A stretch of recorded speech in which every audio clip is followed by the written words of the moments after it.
من 84 سنة وتحديدا في 1 سبتمبر 1939 كانت شرارة الحرب العالمية الثانية بعد دخول القوات الألمانية بقيادة هتلر في بولندا في أول خطوة للتوسع لألمانيا. وطبعا هنا لا بريطانيا ولا فرنسا عجبهم الوضع، وكانوا شايفين إن الدور الجاي عليهم، خصوصا بإن اللي عمله هتلر ده خالف معاهدة كان مضاها في مؤتمر ميونخ مع بريطانيا وفرنسا، واللي بتنص بعدم الاعتداء. وهنا طلبوا من هتلر التراجع وسحب قواته من بولندا، بس طبعا رفض. وكان الرد بعدها بيومين في 3 سبتمبر بإعلان الحرب على هتلر. وهنا جت الفكرة لتدمير بريطانيا، بس مش بالأسلحة، لا، عن طريق تدمير اقتصادها. طيب كانت ايه هي الخطة، وهل هينجح التنفيذ ولا لا؟ خلينا نعرف تفاصيل. انزل دلوقتي اعمل لايك وسبسكرايب. انا عصام عبد الحميد وده المفيد.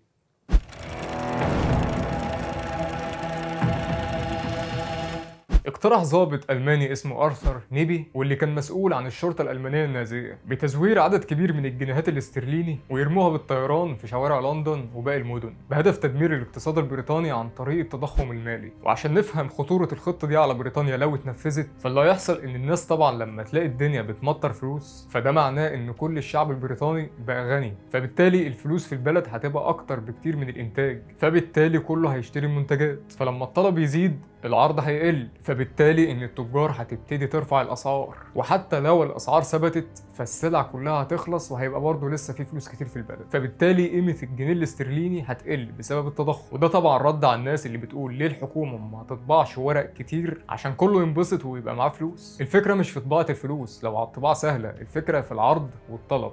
تمام كده؟ نرجع لموضوعنا، ازاي الالمان هينفذوا الخطه دي على بريطانيا. بعد ما عرضها وزير الدعايه الالماني جوزيف جوبلز وظابط كمان اسمه رينهارد هايدريتش على هتلر، عجبته جدا الفكره، وامر فورا بتعيين ضابط اسمه ألفريد انه يشرف على العمليه، واتسمت وقتها بعمليه اندرياس. وفعلا مع بدايه 1940 بدا الضابط ألفريد انه يجمع اكتر من 140 مزور من معتقلات الالمان اللي محبوسين بتهمه التزوير، عشان طبعا يساعدوا في تنفيذ العمليه. كانوا عايزينها خطه محكمه ما تخرش الميه، وكانت الخطة هو تزوير 3 مليون جنيه استرليني. طبعا ده كان رقم كبير وقتها، وفعلا اتمكن فرقة من المزورين انهم يزوروا ورقة من فئة ال5 جنيه استرليني طبق الاصل. طب اشمعنى الاختيار وقع على ال5 جنيه تحديدا؟ قال لك لان دي الورقة الوحيدة اللي متغيرش تصميمها من 1855 لغاية وقت الحرب. ومش كده وبس، الالمان عرفوا انهم يفكوا شفرة الارقام التسلسلية بمساعدة الكيميائيين. طبعا نظرا لان العالم كله بقى مكشوف على بعضه، وصلت للمخابرات البريطانية عن طريق جواسيس معلومات عن محاولة الألمان إنهم يخططوا خطة أندرياس، وساعتها خدوا حذرهم وعملوا إجراءين. الإجراء الأول هو وقف إصدار وطباعة فئة ال5 جنيه على الأقل لمدة معينة. أما الإجراء الثاني هو منع أي عملات نقدية إنها تخش بريطانيا من أي دولة تانية. غير إن اللي عطل العملية كمان إن حصلت شوية مشاكل بين الضابط ألفريد اللي هتلر عينه مشرف على العملية والضابط رينهارد، ما اتفقوش يعني، وبناء على كده تم استبعاد الضابط ألفريد من العملية وكمان خفضوا رتبته. لكن برغم إن العملية وقفت فترة إلا إن هتلر ما نساهاش، وفي سنة 1942 رجع تاني تنفيذ الخطة، واللي دعمها كمان واحد من أهم رجال هتلر وهو هاينريش هيملر قائد القوات النازية الخاصة. وفعلا في نص سنة 1943 الألمان أنتجوا 60,000 ورقة مزورة في الشهر.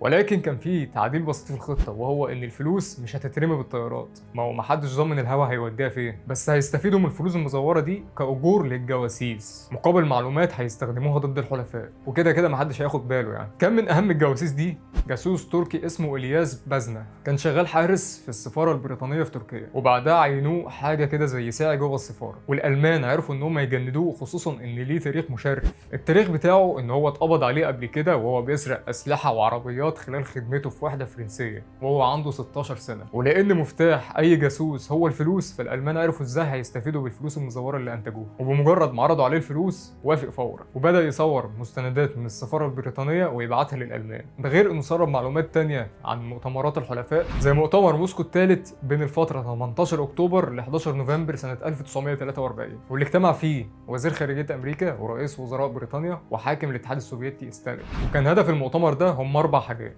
أولهم إنشاء لجنة استشارية أوروبية، وإعلان لإيطاليا وهدفه كان القضاء على الفاشية، وإعلان للنمسا وكان هدفه إلغاء ضم الألمان للأراضي النمساوية، وإن شعبها حر. وآخر إعلان واللي اعتبره الألمان هو أخطرهم إعلان كان اسمه بيان الفظائع، واللي نص إن بعد توقيع هدنة مع الألمان هيتم محاكمة كل الجنرالات الألمان المتورطين في جرائم الحرب، ومش كده وبس، هيتحاكموا في البلاد اللي ارتكبوا فيها الجرائم دي، يعني كل دولة تتصرف معاهم. ما كانتش دي المعلومات الوحيدة اللي بازنا سربها، لأنه بعد كده سرب معلومات تانية عن مؤتمر طهران من 28 نوفمبر ل 1 ديسمبر 1943، وكان نفسهم هم المجتمعين في مؤتمر موسكو، وكان هدف المؤتمر هو تعهد الحلفاء انهم يفتحوا جبهة تانية على ألمانيا في الحرب. وكان في تفاصيل تانية مهمة في المؤتمر، كانت مهمة العملية اسمها عملية الوثب الطويل، ودي كانت عملية بيخطط ليها الألمان لاغتيال ستالين بنفسه واغتيال الرئيس الأمريكي فرانكلين روزفلت، وطبعا معاهم وينستون تشرشل رئيس وزراء بريطانيا. بس العملية دي فشلت. وهنا من خلال تسريب كل المعلومات دي تفهم أهمية إلياس بازنة للألمان، خصوصا إن هم كانوا شايفينه مغفل لأنه بيبيع المعلومات مقابل فلوس مزورة. بس بعدها بفترة البريطانيين عرفوا إن في جاسوس في السفارة، ولكنهم ما كانوش عارفينه، وفعلا حققوا مع بازنة بس ما اتثبتش عليه أي تهمة تجسس. وهو كمان لما حس بالخطر وقف إنه يبعت المعلومات اللي كان بيبعتها للألمان في شهر فبراير 1944، وساب شغله في السفارة بعد نهاية الحرب العالمية، وراح عشان يشتري فندق في أنقرة،